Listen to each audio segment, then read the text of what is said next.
Hey guys, welcome back. A lot of were these posting videos, which I kind of like that better than what we've been doing. It'll be even better, I think, when we get back to school. But today we're going to continue on in chapter 13. Not too long a time, but a little bit of time. We need jokes. What did the cowboy say when the bear ate Lassie? Lassie was a collie. Well, doggone. Where does a Rottweiler sit at the movies? Anywhere it wants to. And a dog, or what do you get if you cross a dog and a cheetah? A dog that chases cars and catches them. There you go. There's the jokes for today. So I want to pick up. We were talking about this KPKC, and I want to, in today's lesson, I just want to go through this. And again, this KP to KC equation is one that is not going to be, it's not on the formula sheet, so I'll write it on the board. So just as I want to do a few problems with this today, and so we're getting now into a little bit more of the mathematical part of this chapter, but we've got KP is equal to KC, and the one thing with me, and it's just you kind of got to be careful, is the parentheses go RT, and then here is delta N, and delta N is the moles of the gaseous product minus the moles of the gaseous reactant. And I think we answered this one in class, but when would KC equal KP? Well, that is when this is 1. And when this is 1, delta N would have to be 0. So if we took the product minus the reactant is 0. So when the moles of the gaseous product equal the moles of the gaseous reactant, then we would have 0, and that's when that would be the case. Okay, so here is a problem. So I'll let you guys look at this and write this down.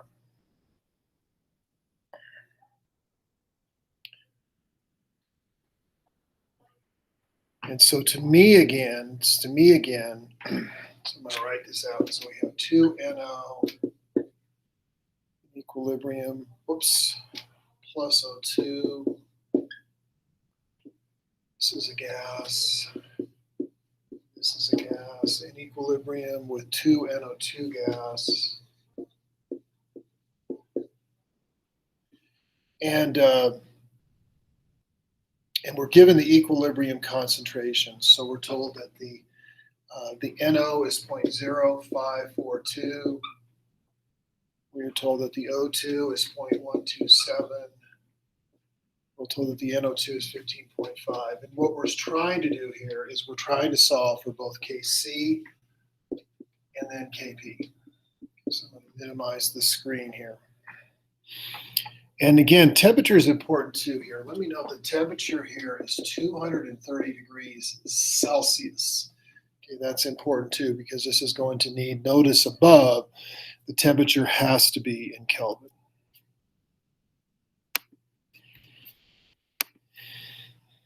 Okay, so let's make sure we can see this. Okay, so to solve for KC then, so remember, what's on the right goes on the top. And again, the coefficient becomes the exponent. What's on the left goes on the bottom.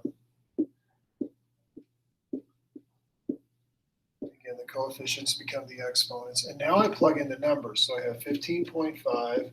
And I got to remember the squared. And I think the only issue that comes up with doing these is just to make sure you remember the squares and the cubes and when you need to do the square roots. And then I have 0.0542 squared and 0.127. Okay, so if I do the math here, so I have 15.5 squared divided by 0.0542. 0.542, and then divided by 0.127, and that gives me, what it gives me is this. That's what my calculator says, 643,963. So I go back to sig figs, and I have, all these numbers have 3 sig figs, so 3 sig figs. So I'm going to move the decimal 1, 2, 3, 4, 5, so I have 6.44 times 10 to the 5th. And like I said, this is one of the rare numbers that we have. Let me write that clear. 6.44 times 10 to the 5th. This is one of the rare numbers we have that does not have a unit on it. Okay, so now I want to solve for Kp. So I'm going to go up here. So Kp is equal to Kc times RT to the delta N. Okay, so the Kc value, 6.44 times 10 to the 5th. Again, one of the rare numbers we've got without a unit. Okay, the value for R, 0.0821, and the temperature, if it's 230 Celsius, remember 230 plus 273. I want to get the temperature into Kelvin, so I have 230 plus 273 gives me 503, so that it needs to be in Kelvin. So there's the temperature in Kelvin. Okay, and all this to the negative n. So remember, negative n is the products, and this is the gaseous products minus the reactants. So I have 2 of the products and 2 plus 1 of the reactants. So 2 minus 3 is going to be negative 1. Negative 1. Okay, so if I do my math here, so I have 0.0821 times 503, raise that to the negative 1 times 6.44 times 10 to the 5th, gives me this number. Okay, and again, if I go back to my sig figs, I would get 1.56 times 10 to the 4th. Okay, so here is the value for Kc. Here is the value for Kp. And again, it's, I think for you guys, not a difficult process, but it is one that you want to make sure that you go back and just try on your calculator. So, okay, let's do one more of these, and this is really, it's not going to be a super long lesson here.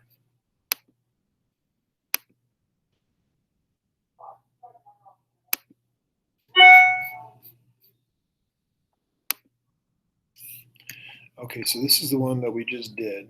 Okay, so here's the next one.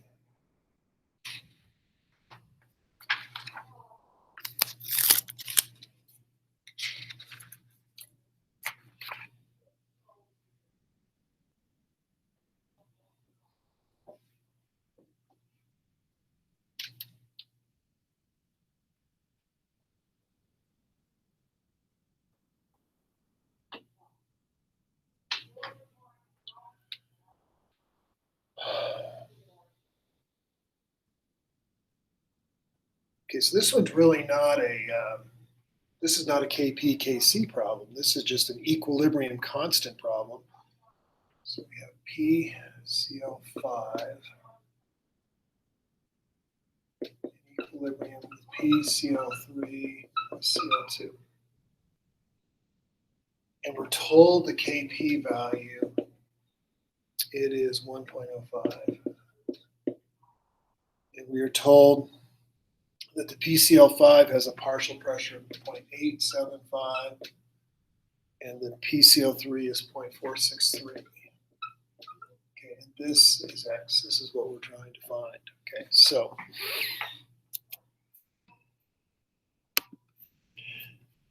again, this is a problem that is, oops, move my screen up. So this is a problem to me that is just really an equilibrium constant problem. It's not a Kp, Kc problem. I do want to do one more of those before we're done. But let's do this one.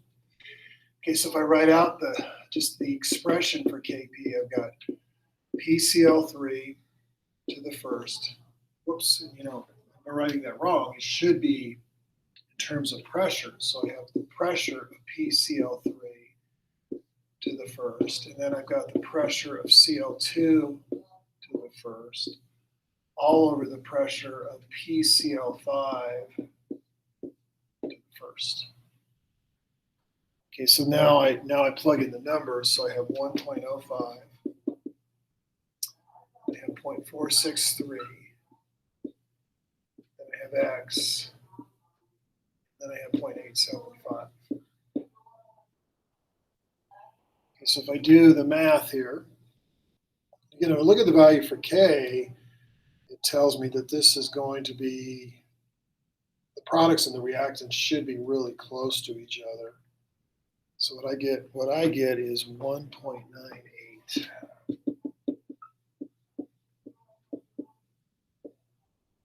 Again, with that pressure and this pressure, again, it's always good to kind of, when we're done with the problem, to sit back and go, okay, does that make sense? Okay, so again, do a lot of plug and chug there. Okay, let's do one more problem for today.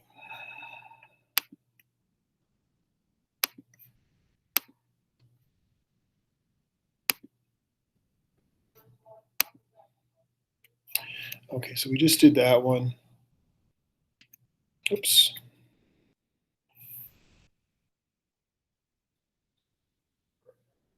Okay, let's try this one. Let's leave this up here for a second.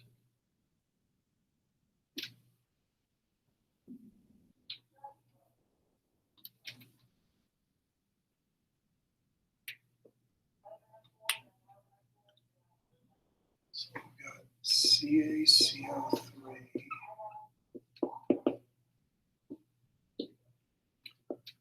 CaO plus CO2. Okay, and what we're trying to find, we're told that the pressure of the CO2 is 0.236 atmospheres. We're told that the temperature is 800 degrees Celsius. Okay, and what we're trying to solve for here is Kp and then Kc. Okay, so just listing everything out.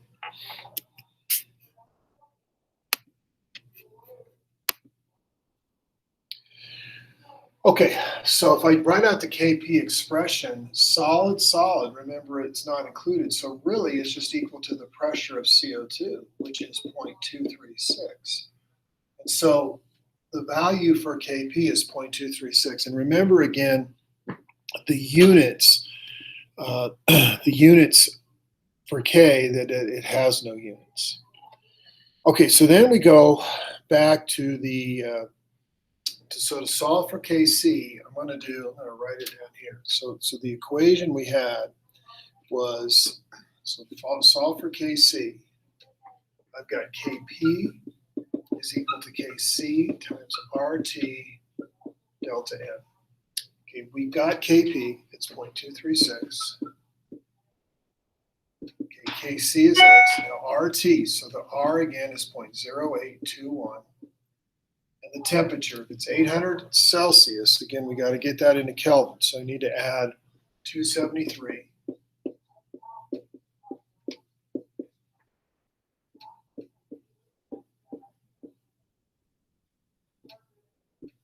Okay, and then delta N is products minus reactants in terms of just the gas molecules. So it's 1 minus 0, so it would be 1. Okay, so then to do the math, so I'm going to solve for X.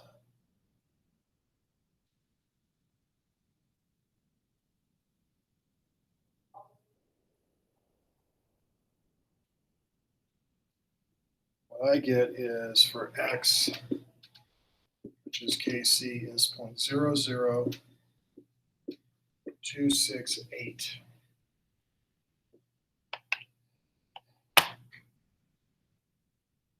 Okay, so hopefully again, that is a good place to stop, I think. Let me just real quick.